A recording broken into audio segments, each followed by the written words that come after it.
हाँ प्रिय विद्यार्थियों, आज हम मूल्य विश्लेषण की जो विभिन्न अवस्थाएं हैं उनके बारे में चर्चा करेंगे। मूल्य विश्लेषण के कितने फेजेज हो सकते हैं, इनको पूर्ण रूप से हम 7 बिंदुओं में विभाजित कर सकते हैं। पहला फेज होता है प्रारंभिक अवस्था, दूसरा फेज होता है कार्यात्मक अवस्था, तीसरी होती है सृजनात्मक अवस्था, चौथा होता है विश्लेषणात्मक अवस्था,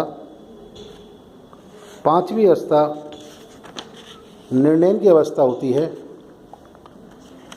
छठी अवस्था क्रियान्वयन की अवस्था होती है और सातवीं अवस्था मूल्यांकन एवं पुनरावलोकन अवस्था होती है। इन 7 जो विभिन्न अवस्थाएं हैं एक क्रम में होती हैं। एक के बाद दूसरी अवस्था आती है, दूसरी के बाद तीसरी अवस्था आती है। इस प्रकार प्रथम अवस्था से लेकर 7 अवस्थाएं आपके मूल्य विश्लेषण की होती हैं। पहली जो अवस्था है प्रारंभिक अवस्था, इसके अंतर्गत मूल्य विश्लेषण की प्रारंभिक अवस्था में परियोजना का चयन करके उनका स्पष्टीकरण कर उससे संबंधित घटकों की गहन जांच की जाती है। इसके बाद फंक्शनल फेज के अंतर्गत कार्यात्मक अवस्था के अंतर्गत परियोजना से संबंधित प्रत्येक घटक या कार्य की लागत एवं उसकी उपयुक्तता की पहचान की जाती है। तत्पश्चात लागत विश्लेषण के आधार पर कार्य की मदों की सूची घटते क्रम में तैयार की जाती है। तीसरी अवस्था के अंतर्गत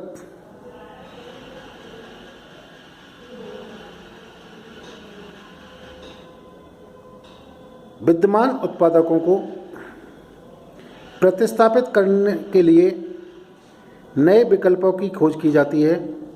उसे नवोचार अवस्था भी कहते हैं। चौथी अवस्था एनालिटिकल फेज होता है। इस अवस्था में प्रत्येक नए विकल्प की गहन जांच की जाती है। तत्पश्चात सर्वाधिक लाभप्रद विकल्पों का चुनाव किया जाता है। ये विकल्प शुद्धता के मापदंड, विश्वसनीयता, सुरक्षा की दृष्टिकोण से परिपूर्ण होने चाहिए। इसके लिए आर्थिक एवं तकनीकी साध्यता की जांच भी की जाती है। नंबर 5 की जो अवस्था है वो डिसीजन मेकिंग फेज आता है और मूल्य विश्लेषण की इस अवस्था में एक सारांश प्रतिवेदन तैयार कर उपलब्ध विभिन्न विकल्पों में से लाभप्रद विकल्पों का चयन किया जाता है तथा चयनित विकल्पों को क्रियान्वित करने के लिए योजनाएं तैयार की जाती हैं। छठा जो अवस्था आती है वो आती है क्रियान्वयन की अवस्था। इस अवस्था में मूल्य विश्लेषण की इस अवस्था के अंतर्गत चयनित विकल्पों का तकनीकी रूप से स्वीकृत कार्यक्रमों एवं कार्य योजनाओं के माध्यम से क्रियान्वयन किया जाता है ताकि उनका लागत न्यूनीकरण हेतु प्राप्त हो सके।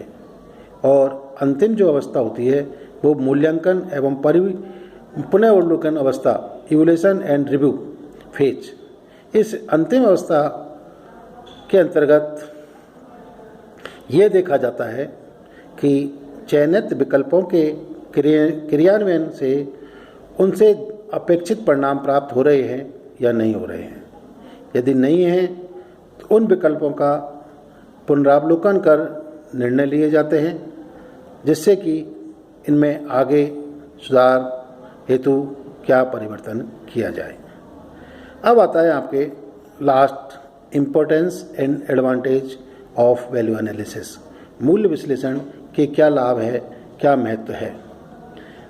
देखिए, उपक्रमों को केवल स्वामियों की संस्था के रूप में संकीर्ण दृष्टिकोण से ही नहीं देखा जाना चाहिए, क्योंकि ये उपक्रम स्वामियों, विनियोजकों के लिए केवल लाभ ही अर्जित नहीं करते, बल्कि सामाजिक आवश्यकताओं की पूर्ति करने के लिए वे उपयोगिता सर्जन एवं मूल्य संवर्धन की सहायता से इनपुट्स और आउटपुट्स में बदलने के कार्य भी करते हैं तथा विभिन्न रूपों में समाज को अंशदान के रूप में लाभान्वित करते हैं, चाहे वह रोजगार के रूप में हो, कर्मचारियों को पारिश्रमिक के रूप में हो, सरकारों को करों के भुगतान के रूप में हो।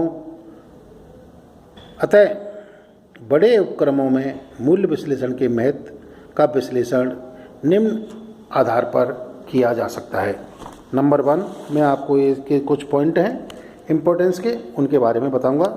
नंबर 1, प्रबंधकीय निर्णयों में सहायक, हेल्पफुल इन मैनेजरियल डिसीजन। दूसरा जो इम्पोर्टेंस है, जो लाभ है, निष्पत्ति का मूल्यांकन एवं तुलना, evaluation and comparison of performance, evaluation and comparison of performance. Number 3, उत्पादकता का माप, मेजरमेंट ऑफ प्रोडक्टिविटी। नंबर 4, साधनों का आवंटन, एलोकेशन ऑफ रिसोर्सेज। अधिकतम लाभ की दृष्टि से सीमित कारक का प्रति इकाई अंशदान द्वारा साधन आवंटन को क्रम प्रदान करना। दूसरा, अधिकतम मूल्य संवर्धन की दृष्टि से सीमित कारक का प्रति इकाई में मूल्य संवर्धन के आधार पर साधन आवंटन को क्रम प्रदान करना। पांचवा जो महत्व है, लागत को न्यूनतम करना, सर्वोत्तम उत्पाद अभिकल्पना का निर्धारण कर अवांछित एवं अलाभकारी तत्वों का पता लगाकर उन्हें नियंत्रित करना और लागत को कम करना। नंबर 6, कर्मचारियों के लिए प्रोत्साहन योजनाएं बनाना, इनिशिएटिव स्कीम्स फॉर एम्प्लॉयज़। और 7 है, उपक्रम के सामाजिक उत्तरदायित्वों की जवाबदेही करना। नंबर 8, प्रतिस्पर्धी लाभ का विश्लेषण, एनालिसिस ऑफ कॉम्पिटिटिव प्रॉफिट। और अन्य लाभों के अंतर्गत आप कह सकते हैं कि प्रत्येक प्रचालन से होने वाली मूल्य संवर्धन की जानकारी प्राप्त होना,